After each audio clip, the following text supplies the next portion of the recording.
So, welcome and welcome back to our African Moms World channel. And for those who are new here, this is a channel where we talk about farming, we talk about lifestyle, and the main thing is about just learning from each other. And if this is the sort of content that you like, please leave a comment and let us know what else you'd like to learn. So this is the rainy season and we are in Machakos County in Kenya and Africa. Yeah, and it's an arid or semi-arid land. It depends on the seasons and life has really changed here. There are even times where we have missed rainy season, and this time we actually missed one of the seasons. So it has been a period of a lot of drought. It has been so dry. We had nothing on the farm, actually nothing. But the rains have been around, and we are so glad that this time weatherman gave us a heads up, and that's why we have decided to be able to show you what is on our farm. In fact, we have been away for a while, and simply because we were doing mostly gardening, and because the rains have not been with us, so it's difficult to show even how our farm looks like, because there was really nothing. Yeah, but we are back, and there's a lot that we are going to show you. And generally on this video, I'm going to show you about one of a very special vegetables that most African homes like or they prefer. And we'll also show you how it is actually prepared. Not the actual cooking where we're putting it on the fire, no. Just going to show you how we prepare it, our style of preparation. But we'll also show you other parts of the farm, what is on it, and the variety actually. And then just to show you a little about farming here, it is a lot of resilience, and sometimes we even have to irrigate them using the drip. We use our bottles. We can't grow them on the farm, on the ground. So we sometimes have to use other forms, like we use our gunny bags because we are constructing. So we have the small containers just to have food on the table. We don't like buying everything because it's also a bit expensive, because the foods at the market are being brought from elsewhere, and we are not so sure about how they are grown, whether they are using pesticides. We are not so sure about their safety, and so we prefer trying the most we can and just buy, because we have tried and we have not reached that point. So if this is the sort of content you like, just kindly join us, subscribe, leave comments so that we know which direction we can go. In fact, we are thinking of just having a mix of ideas, not just gardening. Maybe we'll go to storytelling, and we hope that you viewers can be able to learn one or two things from us, and we can also learn one or two things from you as well. As for the channel, we are happy about the progress. When you disappear, the views go low, but we know soon the algorithm will be able to recognize us and will be able to continue to give you the content that we like.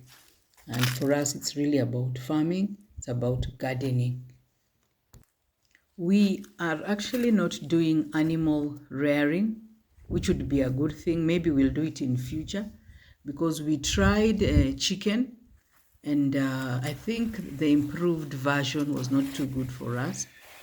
They really gave us a lot of trouble. We had to use a lot of medicine, and I think that's not what our purpose is. Using a lot of medicine or drugs for either the plants or the animals is not good for our health.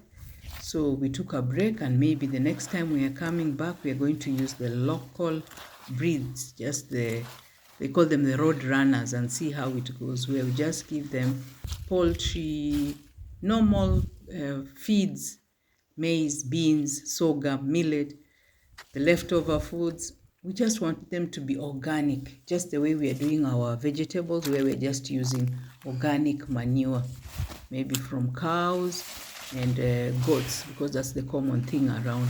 Chicken manure is also not very common because many people are not keeping them. And if they are, it's mainly for their own use. It's not a lot produced so that we can have to buy it from those farmers who are doing it. So I want to thank you for always coming back, and let's get into the video. So I can't resist but just to begin with showing you my flowers and my pomegranate. It's doing really well. We have a few on the farm, and look what we have. It is a fruit, and we are looking forward to harvesting. There are not many, but we are glad that it is doing well. And here, of course, we have our old avocado, our bananas that had died. Now just see how they're looking really great. We also have our mango tree. It has put on quite a lot of leaves, and I'm so happy about it. It has a whole set. You know, those green ones were the earlier ones, but look at these young ones. It's really looking nice, and the rains have done us a lot of good. We are really expecting quite a lot from this farm. We have a few beans, and they're doing well. We are just seeing some flowers, and that shows that we are about to have pods, and we'll be able to eat them fresh when they are still green. We are looking forward, actually. Look at the flowers. I really like the color, purple, really nice.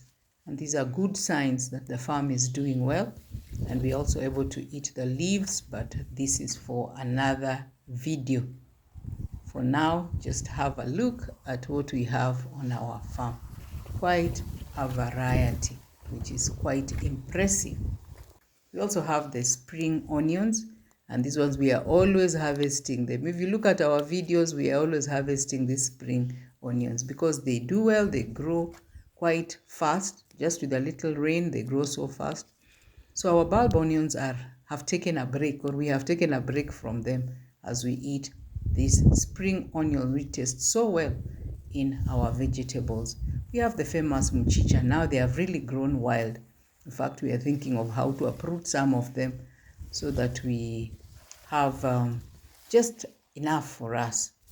But if we have visitors, we always give them some to carry home. So they've grown bushy, and in some places we just have to weed them with our hands so that they are clean and they can grow. So we have a lot of vegetables, actually.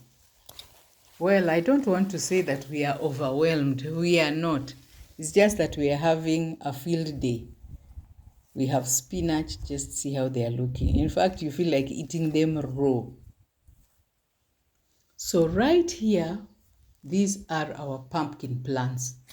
You can see how they have spread out across the ground. Pumpkin is a very good crop because it doesn't just give you the fruit. It also gives you the leaves that you can harvest regularly. When harvesting, we usually go for the young and tender leaves. These are the best because they are softer and they are also easier to prepare later on. You don't want to take too many leaves from one plant at once. The idea actually is to keep the plant healthy so that it continues growing and producing. So anytime you want to harvest, there is something to be harvested. What many people may not know is that pumpkin plants are actually quite easy to manage. Once they start growing, they spread quickly and they cover a large area. So it's up to the farmer to be able to know how to bring them back so that they don't fill the farm. Actually, it can be overwhelming. But here on the farm, we like crops like this because they don't require too much maintenance, but they give you back a lot. It's a very sustainable way of farming. And as you can see around, it is doing quite well. All we need to do is to be sure that we are getting the tender ones. And it's so easy to do that because you just get the ones that are closer to the tip. Just being careful that you don't finish all the leaves. And sometimes they're so big, but they are tender. So it's just the just have to feel them and see which ones to pluck first. Yeah, so you can see we have quite a number of them. And there are also other crops that are in the farm. Just like here where we have the pumpkin, we also have the mchicha, which I've shown you in different videos. It grows quite wild. Then we have the cowpeas. We have them in different stages, but around the pumpkin, they are doing very well. And you see when they come out creeping so fast into the cowpeas section, we have to fold them back so that it doesn't interfere with us when we're trying to harvest it.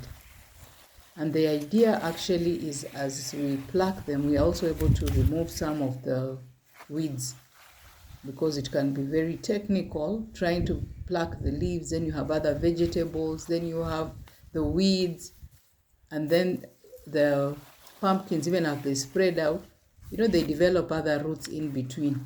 So it can be quite messy if you're not able to produce many of these. But we also have a lot of myths and misconceptions about vegetables. And one of them is about this pumpkin. Many people say that if you remove the leaves, any of the leaves, the pumpkin will not be able to produce fruit. But that's not true. I think it's just that you remove so much that it's not able to even reach the stage of producing fruit. But if you just weed them, and you see, like now I'm just weeding them with my hands, I don't have to use a hoe. So they're really easy maintenance. And so we'll have some fruit, definitely, but they may not be as many. So it's not a myth that it's not true that you should not eat the leaves. Just enjoy them, yeah. So in the farm, you can see we have quite a lot of weeds around, and because the ground is soft, so it's easy to pluck them out. We even have maize just around it. So to be careful that we don't have them killing the others because they are spreading out so much, we keep it so clean. So you can see we have the sweet potato vines as well, but cowpeas are the ones that are so many. Then we have our mchichas that have actually even started producing seed. So within a short while, we will be removing them. And they are so good because even we can eat them together. We eat actually the mchichas and the pumpkin leaves.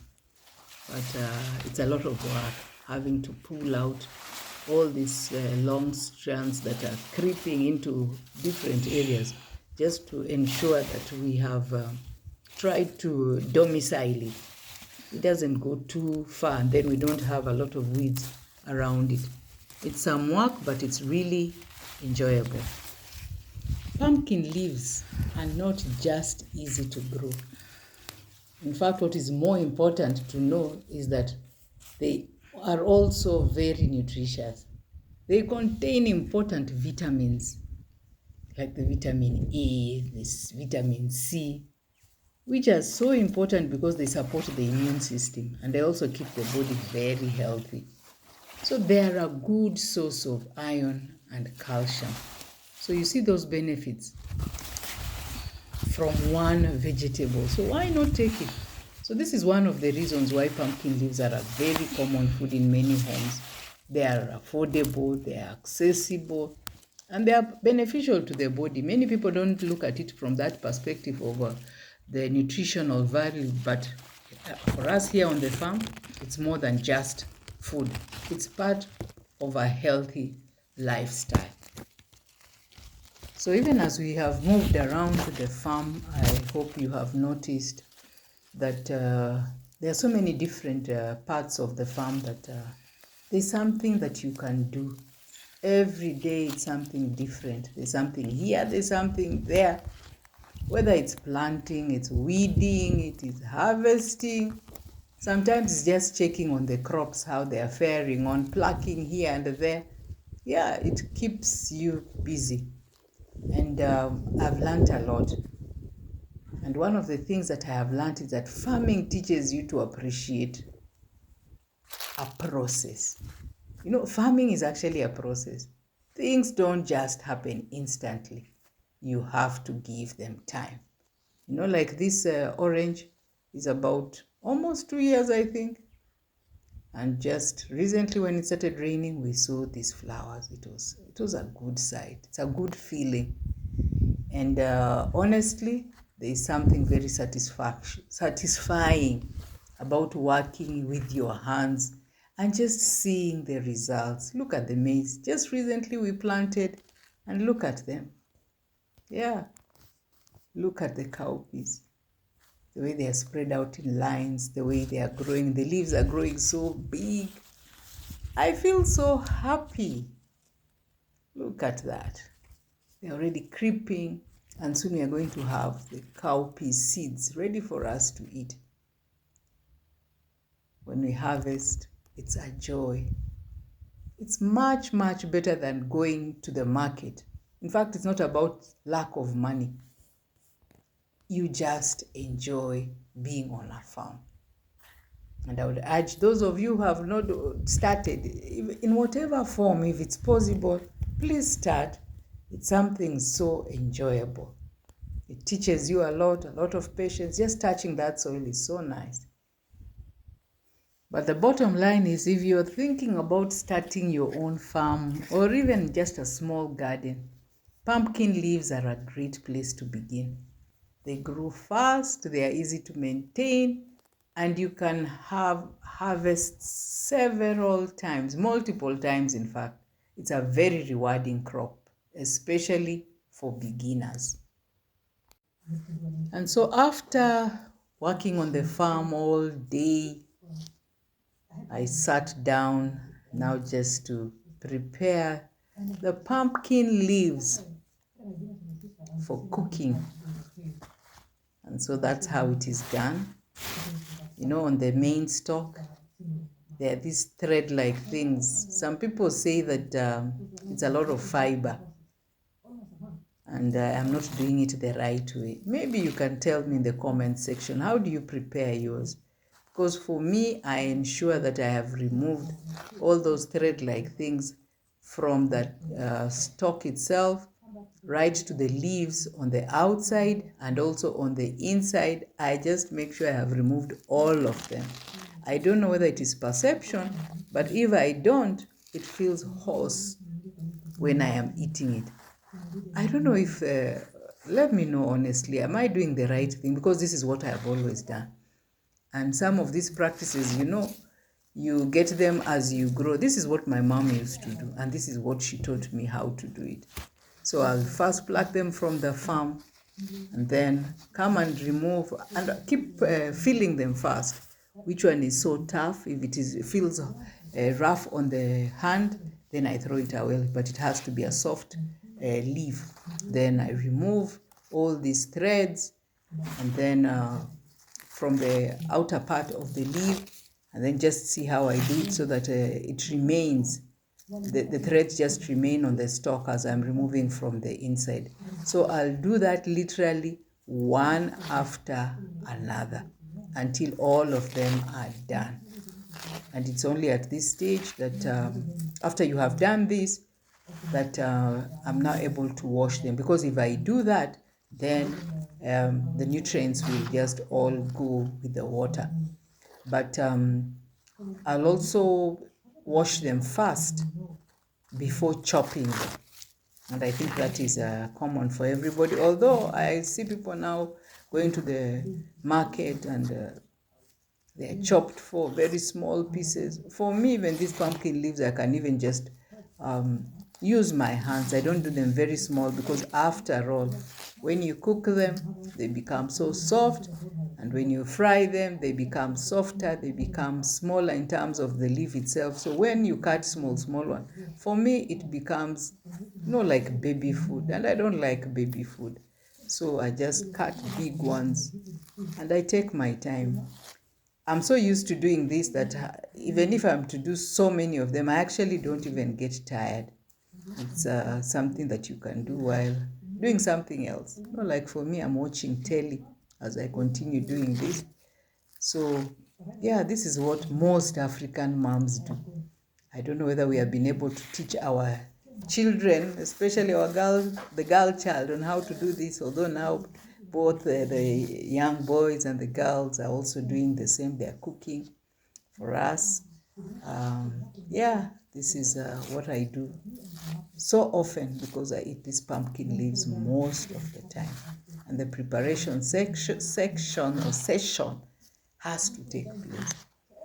I will not show you on this video how to be cook it, maybe at a later stage, because I don't want to use gas. I want to show you how we do it the African way, using the 3 stones, because it's a common practice in many African homes that we use the fireplace, firewood, and just the 3 stones. So I'm just about to finish, and I hope you have learned something. Let me know in the comment section how you pluck your pumpkin leaves from the farm. Do you use a knife or you use hands as I have done? How do you even weed them? Do you use your hands, or do you use a hoe? Do you use a machete or a panga? That's what we call it here in Kenya. How do you prepare? Do you just chop them, the leaves like this from the farm with a knife, or do you remove this fiber section that I am removing? And do you believe that actually I am spoiling the way I am removing this fiber? And even what are they called? Do you have a name for them? Whether it's in English, if you are from around the Kiswahili speaking countries, or even your mother tongue, how do you call them? Let us know. You know, YouTube is a place where we just learn, all of us, and we keep going. We learn as we go. So let me know in the comment section, how do you preserve the nutrients? Because I've already told you that pumpkin leaves are very nutritious. They have a lot of vitamins and a lot of minerals. So do you throw away all this? Look at what I have thrown. All these I have removed from the leaves that I have removed. So if it is actually nutritious that I have removed fiber, then that would be a big waste. And so this is our final product. This is what I am going to wash. Then I chop, then I cook. So thank you so much for watching to the end. And I hope you have learned something. If there's something you want us to know or to do, please put in the comment section. Bye.